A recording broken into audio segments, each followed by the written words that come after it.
বাংলাদেশ পুলিশের cadet ASI নিজস্ব পদে নিয়োগ বিজ্ঞপ্তি ২০২৬ ধারাবাহিক বিশ্লেষণে আজকে ৭ম পর্ব।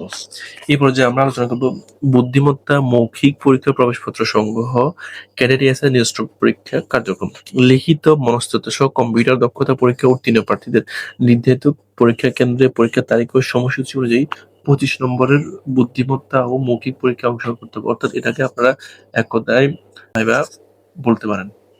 এক্ষেত্রে উত্তীর্ণ প্রার্থীকে ইউজার আইডি এবং পাসওয়ার্ড ব্যবহার করে এই লিঙ্কে প্রবেশ করে বুদ্ধিমত্তা ও মৌখিক পরীক্ষার প্রবেশপত্র সংগ্রহ করতে হবে।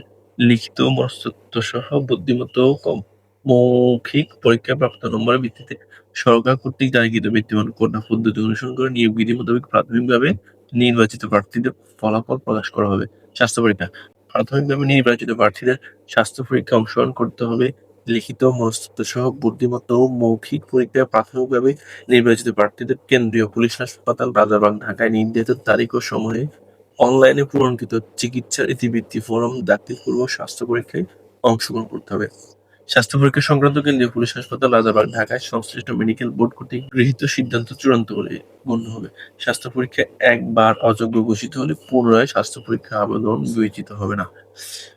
মৌলিক প্রশিক্ষণের জন্য চূড়ান্ত মনোনয়ন সিলেকশন বোর্ড কর্তৃক সুপারিশকৃত প্রার্থীদের স্বাস্থ্য পরীক্ষায় যোগ্য ঘোষণা ও পুলিশ ভেরিফিকেশন সন্তোষজনক বিবেচনায় মৌলিক প্রশিক্ষণের জন্য চূড়ান্তভাবে মনোনীত করা হবে। ধন্যবাদ এতক্ষণ যাবৎ ধৈর্য ধরে ভিডিও দেখার জন্য। পরবর্তী পর্ব দেখার আমন্ত্রণ জানিয়ে শেষ করছি। আসসালামু আলাইকুম।